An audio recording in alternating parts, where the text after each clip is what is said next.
When it comes to buying TVs, a lot of people are looking for that total package. You know, the complete setup right out of the box. The TV, the sound system, everything sounds and looks great. And I think that's what the Sony A80J could be for a lot of people. So in this video, you will see my first hand impressions of this TV and we'll go through a little bit of the setup process. Stay tuned for all of that. Let's get into it. Hey everyone, how's it going? Welcome to the channel Tech with KG. If you're new here, I just want to say thank you for clicking this video. And if you're returning, welcome back. It's good to see you again. So I can tell you that this Sony A80J has already surpassed what I've seen in most cases with the LG C1, with the exception of gaming, but more on that later. So as soon as you open the box, you're met with an easy and elegant design.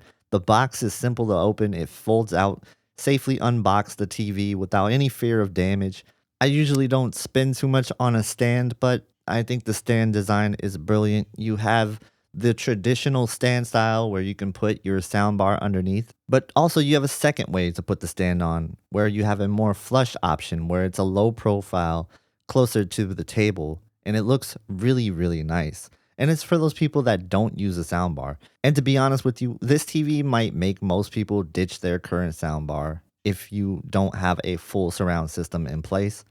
The sound on this TV is pretty impressive. So I elected to put it in the low profile stand mode. You know, it's an amazing thing because the stand just clicks into the TV, no screwdriver required. And the setup process for the A80J out of the box took about 1 to 2 minutes. Like in comparison to the LG C1, which took a good 15 to 20 minutes because the stand assembly, man, if you like ease of setup, the A80J shines here for sure. Okay, so let's talk about the remote real quick. This is one of the biggest remotes I've seen that comes with the TV. To me, it's like a really weird design overall, and it kind of threw me off at first. But it does feel great, and it's lightweight, so that is nice. And it's designed to be a true universal remote. You have the DirecTV color-coded buttons and a full numbered keypad. You know, you have your play, pause, and forwarding buttons. And I gotta give it up to Sony because for this app shortcut buttons, it's like the best apps that you could ask for, in my opinion. Okay, so setup was fast and simple. It was clear to me already that Sony just feels like a more premium product at this point than most other TVs. And I gotta say, every time I check out a TV, the first thing I want to do is go to YouTube and check out one of these downscaled 8K HDR videos. You know, the ones that really showcase your TV? Yeah, I checked one of those out and I was absolutely blown away by the picture quality. And, you know, if you like to dive into picture modes and picture settings, like I do, man, I have to tell you that these settings and the customization that you can do with your picture is out of this world for Sony TVs. So they're the best in the business when it comes to how to set up your TV. I like to dive into picture modes and settings, but one thing about me is I really just don't get too hung up on being locked into an expert's recommended settings. It's just not something I do, and I really can't recommend other people to be too caught up in that either, unless that's what you really want. So you'll hear a lot of people that will bash certain content settings. You'll hear people that bash, you know, vivid mode, which, yeah, I personally don't like vivid mode myself, but I'm not going to bash it. I know there are people that love vivid mode. And see, that's where it comes down to, right? It's personal preference. So there's so many things here that you could set up that a lot of people might not like, but I promise you, you might end up liking it. Now remember, a lot of this stuff technically will mess up the creator's intent. But honestly, if you don't care about that, just go nuts and play around with these settings because they can produce some stunning results. So remember, there is no wrong way to set up your picture, despite what anybody says, because at the end of the day, your TV preference is exactly that. It's your preference. And so do what you like and ignore all the noise about, well, it's not accurate and it's not the creator's intent. Don't worry about that stuff if it's what you like. So I'll have a ton of stuff talking about picture settings and everything else with this TV, so stay tuned. But next, I want to touch on gaming, and then we will go into movies and Dolby Vision Netflix content. So, gaming. Honestly, I wasn't expecting the gaming to be that great. I was absolutely loving the picture quality out of the box in game mode. I was using the HDR tone mapping, brightness preferred, and gradation preferred. And while brightness preferred was definitely brighter, but it wasn't brighter by a long shot, and it didn't feel like it had as much depth as the gradation preferred option. So if you are using HDR tone mapping, I lean towards using gradation preferred for the best looking picture. Though it is still a preference, so if you want a brighter picture and you want the highest peak brightness out of this OLED possible, then brightness preferred is going to be where you want to go. Now, a little note on HGiG. There is no dedicated HGiG setting like there is on the LGC1. But using tone mapping set to off, I think this automatically will allow HGiG to work for HGiG supported games as long as you have set it up. But I can't confirm that because I don't know. I cannot prove that just yet.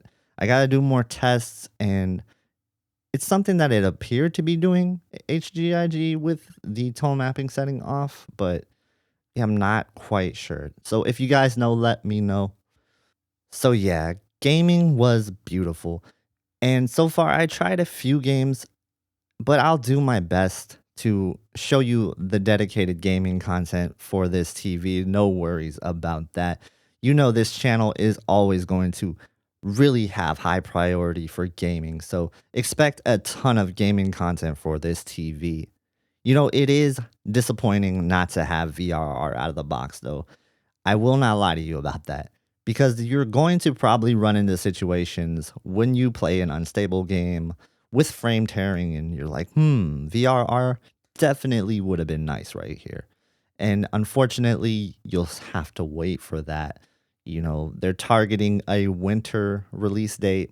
Who knows at this point? Sony says a lot when it comes to their TVs. Let's hope they deliver on their promise this year.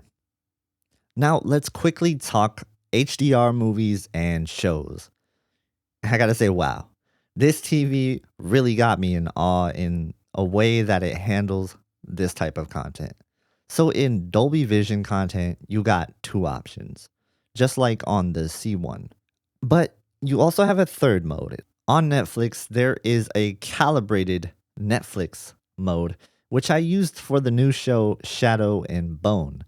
And I was impressed with it. I was very, very impressed with it. Yes, it was dark, but when it needed to be bright, it was like great. It was so awesome. So if there was magic or fire, you know, it would show those elements to be bright like one would hope. And I think that this is closer to what we're hoping for with HDR when it comes to an OLED. The way that these Sony TVs kind of deliver HDR to me is better than what I see on the C1.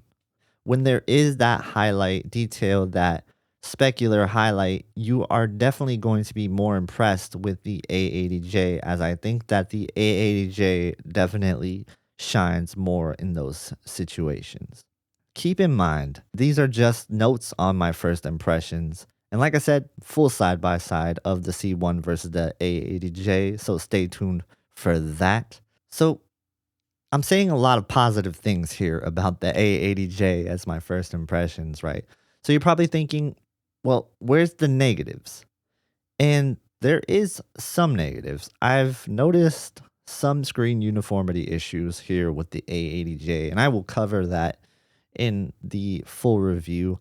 But it's definitely not a clean panel out of the box. So, but you got to keep in mind, I've said this with the screen uniformity, it is definitely a panel lottery when it comes to any TV. You know, even on the C1, I had uniformity issues. So it's just, you got to get lucky. And to be honest, sometimes you don't. And most of the time, you're going to have some kind of screen uniformity issues. The hope is that it just doesn't mess with your regular viewing content. So is the screen uniformity the only negative here? Well, no, I think, the lack of VRR is a negative here. And who really knows if they're going to deliver on their promises there? Let me know what your feeling is towards the A80J. And to me, I gotta say, I am definitely impressed with this TV so far. Now you have to factor in that you are getting this awesome sound quality in the acoustic panel. So that is something you're also paying for with this TV. And I think that's why there's a little bit more of a premium on these TVs because they are like a total package type TV. You got to figure if you're going to spend money on a sound bar and a TV, it probably ends up, to this level. And in my opinion, the sound quality on this TV is going to be better than a lot of $200, $300 sound bars that you can buy right now. Now, that's just my opinion, and a lot of people might not agree with that, and that's fine. But I do like this TV as an all in one package. So if you like TVs with built in sound and you're not really trying to buy an external unit, this is a good TV to buy. So another point I wanted to make about the acoustic panel over a soundbar in some situations, if somebody has two HDMI 2.1 ready consoles, say like a PS5 and a Xbox Series X or a PC, then you can use those two HDMI 2.1 ports for your consoles and not have to worry about an eARC port being taken up because the eARC port is shared with one of the HDMI 2.1 ports. If you are looking at using an eARC device, then you are only looking at one HDMI 2.1 port, just like the Samsung TVs. But yep, this is just my first impressions. I'll have a full review for you guys. I'll have the full side by side, and I'll have a whole bunch of other content on this TV. So if you guys could kindly share this video to people, thank you. Also, if you want to see more on 2021 TVs, be sure to subscribe and check out the videos that are going to be at the end of this video. Thank you guys again so much for watching. Like if you did like this content, and hopefully I will see you guys in the next one.